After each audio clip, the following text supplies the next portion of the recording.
Hoy el tema fiscales son victimarios con licencia o personas protectores de víctimas.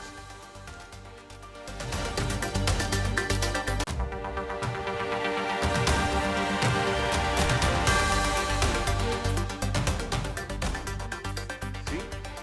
El tema de hoy es polémico y es polémico porque todo lo que rodea el tema pues tiende a generar algún tipo de pasiones de lado y lado. Sin embargo, a pesar de lo polémico que es, pues aquí vamos a hacer argumentos para tratar de sustentar cuál es la posición y cuáles pueden ser hasta posibles soluciones para este tema que vivimos. A mí la semana pasada me llamaron por parte de la asociación, como parte de la Asociación de Abogados Penalistas, la defensa del colega Ramsés Owens. Y nos llamó porque se había ordenado su inmediata libertad por parte de un juez y la Dirección de Investigación Judicial estaba siendo renuente a ordenarle esa libertad. La excusa, una excusa absurda, en la cual se planteaba que él mismo había presentado un habeas corpus. Pero no importa cómo saliera ese habeas corpus, si saliese a favor o en contra, igual se le tenía que ordenar la libertad. Y es curioso que cuando esos habeas corpus están en la corte y las fiscalías son las que ordenan la libertad de la persona, nunca tienen ningún problema. De hecho, no tienen problema tampoco cuando ordenan la detención. Entonces resultaba absurdo que la DIJ estuviese diciendo no lo vamos a soltar porque simplemente nosotros, la orden del juez a nosotros no nos importa. Nosotros creemos que la que debe darnos la orden es la Corte Suprema de Justicia. Ante eso hicimos una conferencia de prensa en conjunto con el Colegio Nacional de Abogados, el Movimiento de Abogados Gremialistas, la defensa del colega Owens y nosotros por parte de la Asociación Panameña de Abogados Penalistas.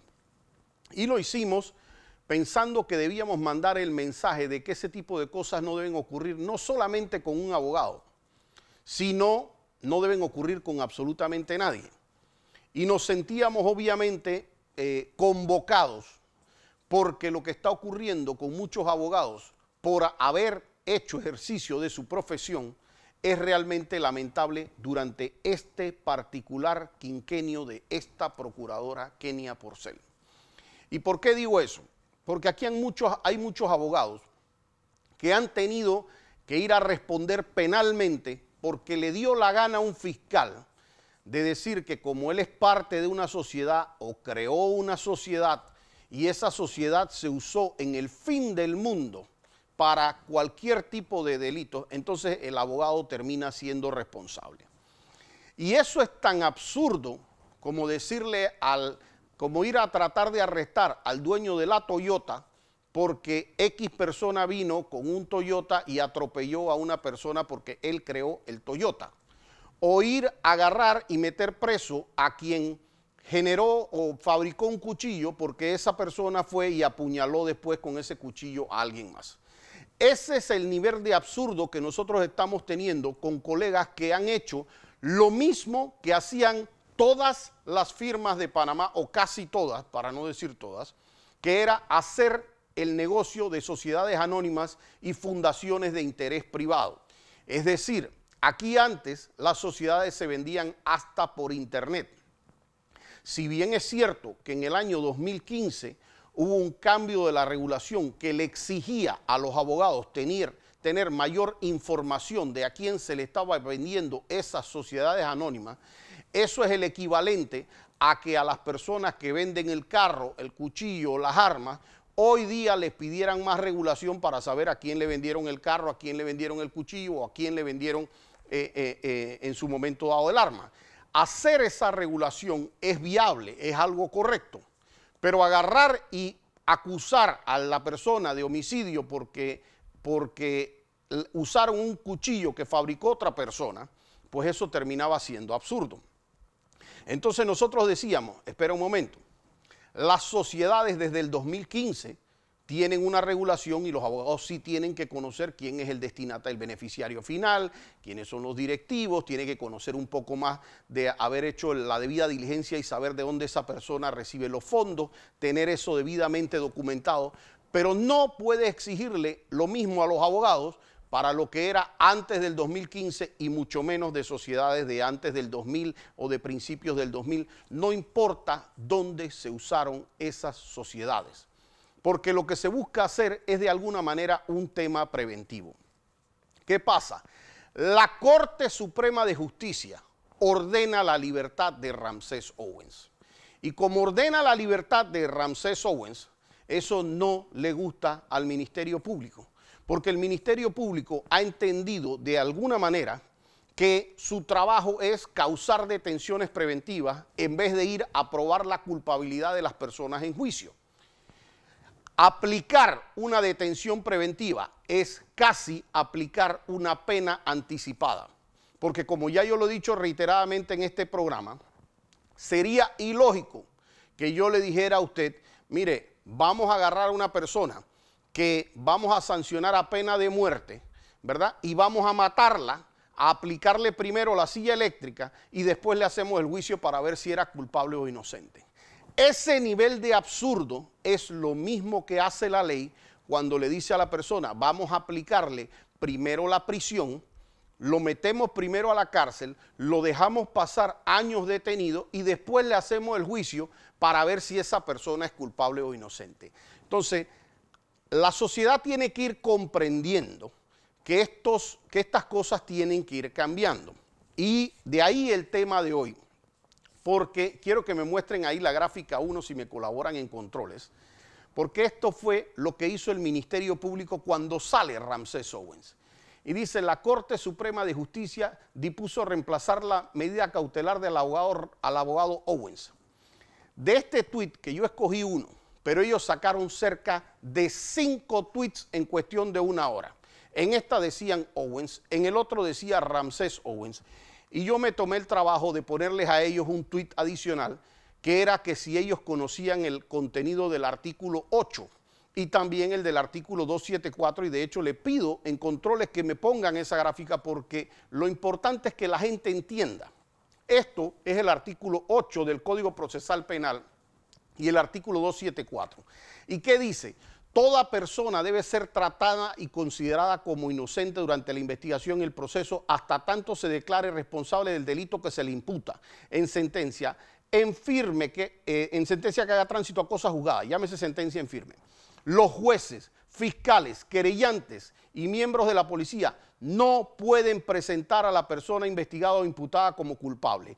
¿Qué dice el 274? Dice, durante esta fase, el estado de inocencia del investigado obliga a guardar reserva en cuanto a su nombre y otras señas que permitan su identificación o vinculación en el delito que se investiga.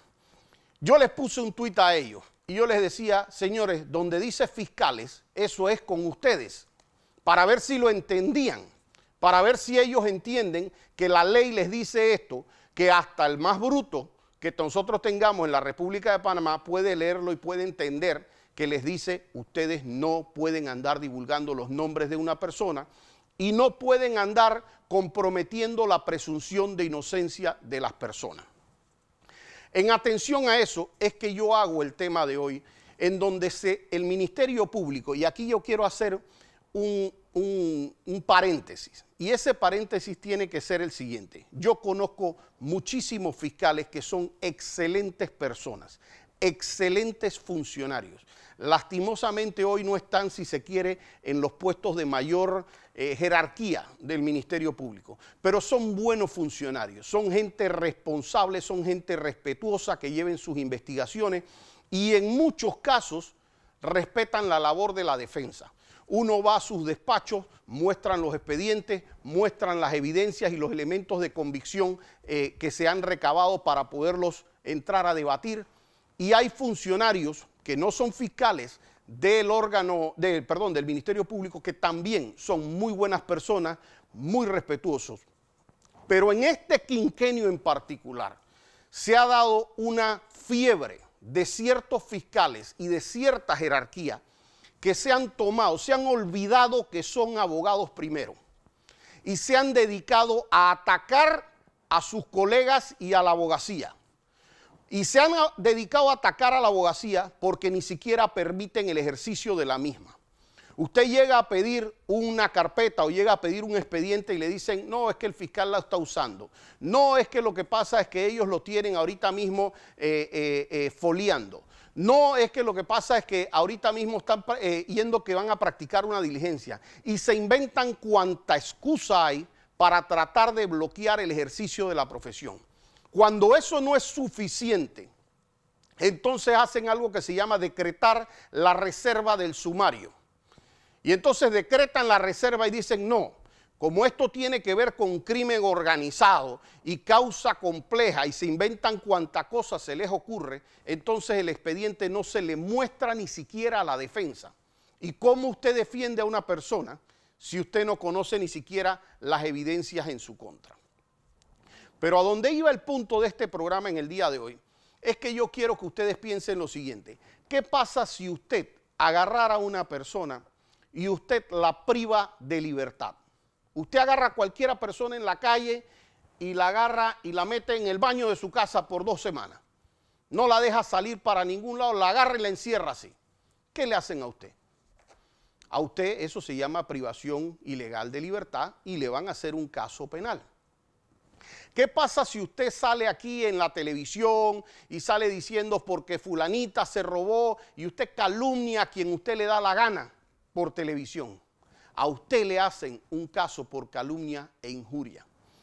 ¿Qué pasa si usted le inflige lesiones personales emocionales a una persona? Unas lesiones que a la persona le quede una secuela de por vida de esa afectación emocional que usted le hacen. A usted lo procesan por lesiones personales. ¿Qué pasa si usted va a una fiscalía y usted pone un caso falso contra alguien? ¿Qué pasa si usted acusa falsamente a alguien? A usted le ponen un caso que se llama simulación de hecho punible. ¿Qué pasa si usted en una declaración, usted miente en contra de alguien? A usted le ponen un caso por falso testimonio. Así, en cada una de estas cosas, no parece el Ministerio Público entender, y ciertos fiscales del Ministerio Público aclaran, que pareciera que ellos se sienten con licencia para cometer estos delitos. Porque cuando ellos actúan y detienen a una persona preventivamente, lo que hacen es privarla de libertad. Sí, a sopretexto de ley. Y digo a sopretexto porque no se cumple la ley. Porque la ley dice que esa es la última medida que deben aplicar. Pero ¿saben qué? No dejan a la persona 2 semanas. La dejan 1 año, 2 años, 3 años, 4 años, 5 años, 6 años, 7 años, 8 años y hemos conocido casos hasta de 11 años detenidos sin juicio y personas que incluso después resultan inocentes. ¿Y qué le pasa a ese fiscal? ¿Cuál es la sanción que tiene un animal como ese? Una persona que le ha causado la privación de libertad a una persona por 1, por 2, por 3, por 4, por 5 años. ¿Cuál es la sanción que tiene una persona como esa?